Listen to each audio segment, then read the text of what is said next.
MTAR Technologies, the company is situated in Hyderabad, the place which is very much close to myself. Welcome to a new episode of the Kabir Singh platform. आज इस video में हम बात करने वाले हैं एक नए आईपीओ के बारे में जो है MTAR टेक्नोलॉजीज प्राइवेट लिमिटेड का। पूरा डिटेल में इस वीडियो में बात करेंगे, तो इस वीडियो को पूरा लास्ट तक देखिएगा and then you will get a very good understanding कि आपको इस आईपीओ के लिए अप्लाई करना चाहिए या नहीं करना चाहिए। जो लोग हमारे चैनल के ऊपर पहली बार आए उन लोगों को मैं बताना चाहूंगा आप हमारे चैनल को सब्सक्राइब कर सकते हैं, बिकॉज हम टाइमली काफी अच्छे अच्छे वीडियोस लेके आते रहते हैं। चलिए डायरेक्टली बात करते हैं MTAR टेक्नोलॉजीज के बारे में। ये कंपनी लगभग 4 डेकेड पुरानी है। ये कंपनी स्टार्ट की गई थी 1970 में। कंपनी के पास लगभग 7 मैन्युफैक्चरिंग यूनिट्स हैं हैदराबाद के अंदर। रिसेंटली इन्होंने एक और मैन्युफैक्चरिंग यूनिट स्टार्ट की है जो कि आडी बटला हैदराबाद में सिचुएटेड है। कंपनी के अगर क्लाइंट्स के बारे में बात करूं तो बहुत ही ज्यादा बड़े क्लाइंट्स हैं कंपनी के, like ISRO, DRDO, Bloom energy, Rafale is this is not that Rafale what India have bought it from France. This is a Rafale which is a defense sector company of Israel. Ilbit, this is again a Israeli company. NPCL, so ये सब इस company के clients हैं। उसके बाद company की जो speciality है वो प्रिसीशन मशीनिंग में है। उसके बाद कंपनी असेंबली के बिजनेस में भी काम करती है, स्पेशलाइज्ड फैब्रिकेशन भी ये कंपनी करती है। Then the company is also into testing and quality control process. तो ये सारे बिजनेस हैं इस कंपनी के। अगर हम बिजनेस सेगमेंट्स के बारे में बात करें तो कंपनी ऑलमोस्ट 5 से ज्यादा सेगमेंट्स में अपने प्रोडक्ट्स को सप्लाई करती है। एक सेगमेंट है इसमें सिविल न्यूक्लियर पावर प्लांट का, जहां पे कंपनी का जो क्लाइंट है वो है NPCIL। This is nothing but nuclear power corporation of India, and काफी बड़ी रिलेशनशिप है इस कंपनी की NPCIL के साथ। काफी सारे प्रोडक्ट्स ये कंपनी NPCIL को सप्लाई करती है। उसमें से एक है कॉम्प्लेक्स मशीनरीज, उसके बाद coolant channel of assembly. Nuclear power plants के अंदर कूलेंट असेंबलीज होते हैं, सो वो असेंबलीज ये कंपनी मैन्युफैक्चर करती है। Then bridge and columns of heavy water reactors, these are nothing but like a support for the heavy water reactors जो nuclear power plants के अंदर होते हैं। उसके लिए भी जो ब्रिजेस और कॉलम्स की जरूरत पड़ती है कंपनी बनाती है। उसके बाद ये कंपनी रीफैब्रिकेशन भी करती है, यानी कि अगर कोई टूल या प्रोडक्ट इन लोगों ने पहले सप्लाई किया है and that requires some kind of a repair और refabrication, that is also done by this company. उसके बाद कंपनी का बिजनेस डिफेंस और एरो सेक्टर में भी है। वहां पे ये कंपनी इंडिजिनियसली डेवलप्ड कंपोनेंट्स को सप्लाई करती है, like aero frames, engine assemblies. And यहाँ पे एक कंपनी है जो है Rafael advance defence system LTD। This is an Israelian company. उस कंपनी को भी ये कंपनी एक्सपोर्ट करती है काफी सारे प्रोडक्ट्स। उसके बाद कंपनी के जो दूसरे क्लाइंट्स हैं डिफेंस एंड एरोस्पेस सेक्टर से, तो वहाँ पे DRDO BrahMos, this is a joint venture between India and Russia, जहाँ पे ब्रह्मोस मिसाइल की मैन्युफैक्चरिंग की जाती है। And DRDO is again a very esteemed client of this company. So you can see कितने बड़े बड़े इस कंपनी के क्लाइंट्स हैं। उसके बाद स्पेस सेक्टर में इसरो बहुत ही बड़ा क्लाइंट है इस कंपनी का। इसरो के लगभग जितने मिशन होते हैं उसमें कहीं ना कहीं डेफिनेटली MTAR टेक्नोलॉजीज के प्रोडक्ट्स और मशीनरीज डेफिनेटली यूज होते हैं। इसरो की सैटेलाइट में एक इंजन का इस्तेमाल किया जाता है, उसका नाम है विकास इंजन। इस इंजन की जो असेंबली है वो MTAR टेक्नोलॉजीज के द्वारा मैन्युफैक्चर की जाती है। उसके बाद cryogenic engine is nothing but this engine runs on hydrogen and water.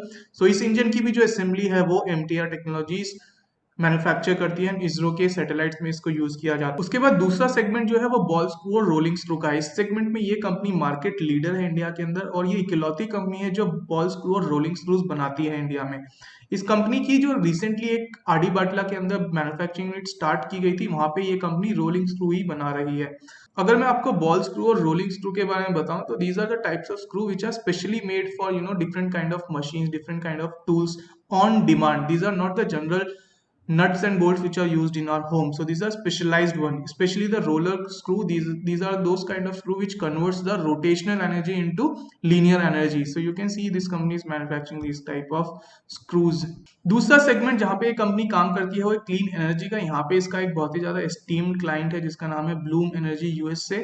यहाँ पे इस कंपनी के प्रोडक्ट एक्सपोर्ट किए जाते हैं, और ये कंपनी हाइड्रोजन बॉक्स भी बनाती है। Hydrogen box are nothing but where methane gets converted into hydrogen, then this hydrogen is used to again generate power. Then this company also makes electrolyzers. Through electrolyzers company makes hydrogen which is free from methane. उसके बाद company अपने आप को expand कर रही है marine sector के अंदर भी। सो ये सारे बिजनेस सेक्टर्स थे MTAR टेक्नोलॉजीज प्राइवेट लिमिटेड के। उसके बाद अगर हम मैन्युफैक्चरिंग यूनिट्स के बारे में बात करें तो कंपनी के पास ऑलमोस्ट 8 मैन्युफैक्चरिंग यूनिट्स है। एक इसमें से अभी अभी आडी बाटला में स्टार्ट की गई थी, उसके बारे में मैं आपको बताऊंगा।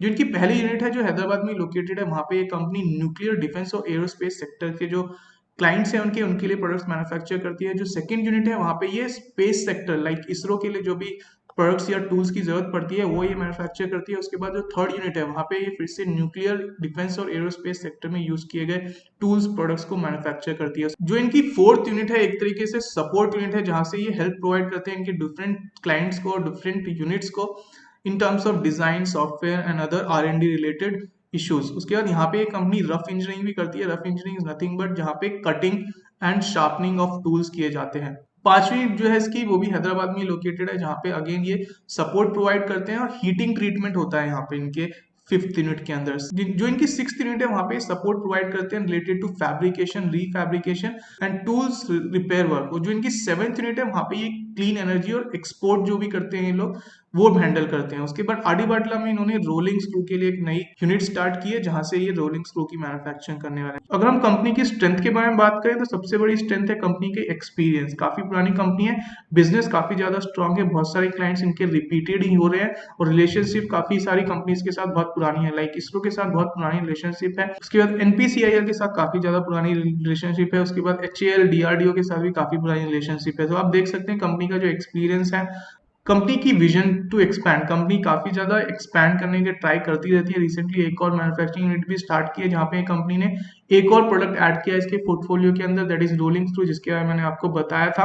पोर्टफोलियो काफी स्ट्रॉन्ग है, डाइवर्स है, काफी सारे प्रोडक्ट्स की कंपनी बनाती है, डिफरेंट सेक्टर्स को सप्लाई करती है। I have told you this company supplying to the nuclear sector, aerospace sector, space sector, clean energy के लिए भी कंपनी प्रोडक्ट्स बनाती है। सो ये ओवरऑल डाइवर्स है, स्ट्रॉन्ग इकोसिस्टम भी है कंपनी के पास, बिकॉज मैन्युफैक्चरिंग यूनिट काफी सारी डाइवर्स है और बिजनेस बिल्कुल सिस्टमैटिक है। हर एक unit specially made for a different kind of a manufacturing और work. So you can check out that. एक वीकनेस है जो मैं यहाँ पे बताना चाहूंगा इस कंपनी की, that is company is having a debit of almost 346 crore and ये इंक्रीज हुआ है ऑलमोस्ट 14% से, अगर हम इसको कंपेयर करें 2019 से। And this is only the weakness. I tell you one more important point regarding the same weakness and how you can make out decision out of it. अगर हम कंपनी के रेवेन्यूज के बारे में बात करें तो कंपनी के रेवेन्यूज कंटिन्यूअसली इंक्रीज हो रहे हैं। अगर हम 31 मार्च 2018 को बात करें तो उस समय कंपनी ने ऑलमोस्ट 160 करोड़ का बिजनेस किया था, then this got increase to 185 crore and then 31 March 2020 को तो कंपनी का बिजनेस बस 218 करोड़। उसके बाद 31 दिसंबर 20 तक ऑलमोस्ट जो कंपनी का बिजनेस था रेवेन्यूज के टर्म्स में वो 177 करोड़ का था। अगर आप यहाँ पे प्रॉफिट्स को भी देखें तो प्रॉफिट्स भी जो कंपनी के हैं कंटिन्यूअसली इंक्रीज हो रहे हैं। 31 मार्च 2018 में कंपनी ने 5 करोड़ का प्रॉफिट जनरेट किया था, then this got increase to 39 crore. उसके बाद कंपनी ने 31 मार्च 2020 को 31.3 करोड़ का बिजनेस किया था एंड 31 मार्च 2020 के बाद 31 दिसंबर 2020 तक, ये कंप्लीट 1 ईयर का डाटा नहीं है, so this is a partial data, but वहां पे भी कंपनी ने 28 करोड़ का बिजनेस जनरेट किया है। सो you can see the company is almost good in terms of balance sheet. अगर हम टोटल एसेट के बारे में बात करें तो एसेट्स भी आप देख सकते हैं कंपनी के ऑलमोस्ट इस समय प्रेजेंटली कंपनी के पास 380 करोड़ के एसेट है और ये एसेट कंटिन्यूसली इंक्रीज हुए। 2018 में ये एसेट सिर्फ 281 करोड़ थे। सो you can see company continuously अपने एसेट्स में भी एक्सपैंड कर रही है। अगर आईपीओ की डिटेल के बारे में बात करें तो कंपनी का जो आईपीओ है वो ओपन होगा मार्च 3 को। जो लास्ट डेट होगी जहां पे आप अप्लाई कर सकते हैं इस आईपीओ के लिए वो होगी मार्च 5। अलॉटमेंट डेट जो होने वाली है इस आईपीओ की वो होगी मार्च 10, और अगर आपको ये अलॉट नहीं होता है then you get the refund on March 12। उसके बाद लिस्टिंग डेट है March 16। So there is almost a gap of 11 days between the closing date of this IPO and the listing date. Share price जो इस IPO की होने वाली है वो है 574 टू 575। एक लॉट जो इस आईपीओ का होगा वो 26 शेयर का होगा। दैट मींस अगर आपको एक लॉट के लिए अप्लाई करना है तो मिनिमम कैपिटल आपके पास होना चाहिए 14,950 एंड जो मैक्सिमम आप अप्लाई कर सकते हैं वो होंगे 1,94,350 का। That is you can apply for almost 13। उसके बाद अगर हम बात करें कंपनी ऑलमोस्ट 596 करोड़ का आईपीओ लेके आ रही है, तो the company will use this IPO raised fund to clear off its debit. I have told you, right? The company is having debits of almost 346 crores. So the company is specially coming up to reduce its debits, and उसके बाद if the amount is saved, the company will utilize it for the working capital and the other corporate expenses. So the main reason behind coming up with an IPO is to reduce its debits. And this was the only weakness which I have found regarding this company. So only bad is that the company is having debits, and now the company is coming with an IPO to reduce that. So after the debits, I think the company's business is strong and it is eventually on the path of growth. अगर हम बात करें क्या recommendation होने वाली है हमारी तरफ से इस आईपीओ के लिए, तो डेफिनेटली कंपनी काफी अच्छी है, बिजनेस काफी ज्यादा डाइवर्स है, एक्सपोर्ट में भी कंपनी काफी ज्यादा अच्छा कर रही है, बिजनेस अपॉर्चुनिटीज कंपनी के पास काफी ज्यादा है, जैसे जिस तरह की कंपनी के मैन्युफैक्चरिंग यूनिट्स है, कंपनी एक्सपैंड कर सकती है काफी जल्दी, बहुत सारे सेक्टर्स में भी जा सकती है। ऑलरेडी कंपनी ट्राई कर रही है बहुत सारे सेगमेंट्स में और पोर्टफोलियो को एक्सपैंड करने के लिए, जैसे कि इन्होंने अभी रिसेंट रोलिंग स्क्रूज को ऐड किया है। तो आप देख सकते हैं फ्यूचर में डेफिनेटली ये कंपनी अच्छा कर सकती है। तो लॉन्ग टर्म के लिए कंपनी डेफिनेटली अच्छी है। लिस्टिंग डे के लिए भी कंपनी बम्पर ओपनिंग दे सकती है, बिकॉज इस समय ग्रे मार्केट में जो इसकी प्राइस चल रही है वो ऑलमोस्ट 1000 प्लस चल रही है। So this is almost a premium of 430 rupees. तो आप देख सकते हैं लिस्टिंग डे पे आपको लगभग 430 रुपीज तक का फायदा देखने को मिल सकता है इस आईपीओ में। तो डेफिनेटली इस आईपीओ के लिए आप अप्लाई कर सकते हैं। बट यहाँ पे मैं एक डिस्क्लेमर देना चाहूंगा, इस वीडियो में बताई गई सारी इन्फॉर्मेशन सिर्फ आपके लर्निंग पर्पज के लिए। अगर आप इस वीडियो के ऊपर कोई भी इन्वेस्टमेंट रिलेटेड डिसीजन लेना चाहते हैं तो डेफिनेटली आपको अपने एडवाइजर से एक बार कंसल्ट कर लेना चाहिए। आई होप आपको ये वीडियो पसंद आई होगी और आपको कुछ सीखने को मिला होगा इस वीडियो में। सो अगर ऐसा है तो आप इस वीडियो को लाइक कर सकते हैं, अपने दोस्तों के साथ शेयर कर सकते हैं। डेफिनेटली हम फिर मिलेंगे एक अच्छी नई वीडियो के साथ। तब तक के लिए शुक्रिया एंड टेक केयर।